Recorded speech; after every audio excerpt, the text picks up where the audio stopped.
రుణమాఫీ చేయి నేను కూడా అనవచ్చు. మగాడివైతే రైతు భరోసా స్టార్ట్ చేయి, 70 లక్షల రైతుల ఖాతాల్లో డబ్బులే నేను కూడా అడగవచ్చు.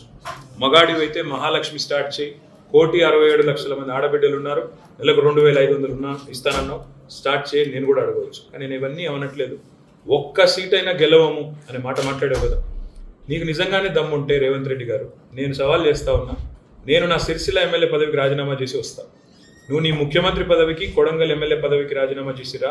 నీ సిట్టింగ్ సీటు మల్కాజ్గిరిలో ఇద్దరం కొట్లాడదాం.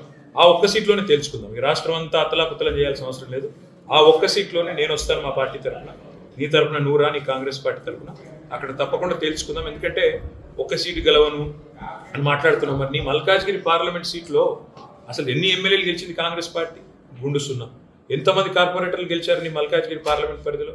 కాబట్టి గెలుపు ఓటములు అనే వాటిని పట్టుకొని, దాన్ని ఎక్కువగా ఊహించుకొని, తన శక్తి సామర్థ్యాలు తాను ఎక్కువగా ఊహించుకొని ఇవాళ మాట్లాడుతున్న రేవంత్ రెడ్డి గారికి నిజంగానే ధైర్యం ఉంటే, నిజంగానే దమ్ము ఉంటే, తెగువ ఉంటే నువ్వు రా, కొడంగల్ ఎమ్మెల్యే పదవికి రాజీనామా చేయి, ముఖ్యమంత్రి పదవికి రాజీనామా చేయి.